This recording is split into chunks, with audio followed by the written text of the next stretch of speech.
There are a lot of challenges, unfortunately, to innovation inside most organizations, but in many, I think the biggest barrier is simply a lack of understanding about what it takes to innovate.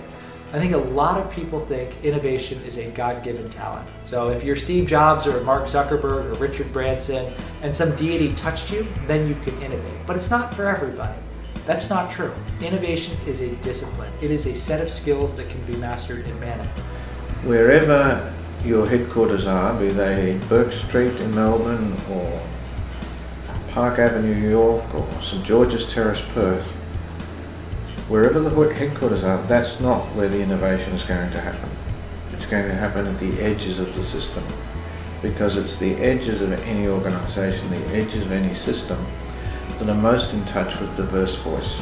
I think the hardest thing for organisations, to be honest, in being innovative is to, rub their eyes and look freshly at the world they're in and say, do we need to do it like this just because we always did, or should we do it differently because we can do it better?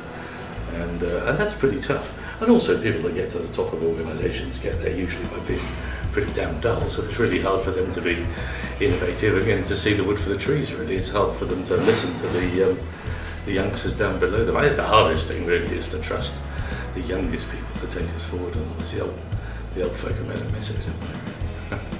I think one of the big problems with innovation is that we tend to think of problems as very defined. This is the problem, and we know how to solve it, so let's go about doing it this way. And we are not really very open to listening to, could there be other ways? Because it doesn't feel as safe, it doesn't feel as obvious.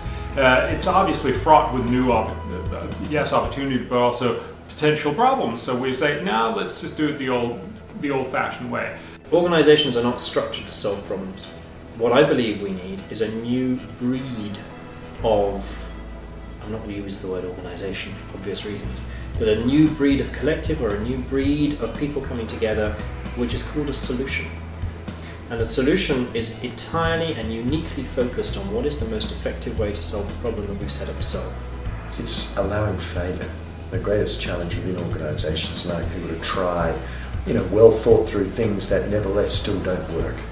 A lack of willingness at a corporate level to excuse mistakes, and at a personal level to take risks. I think we need to really focus on raising our consciousness, our ability to collaborate and not compete, and to be courageous.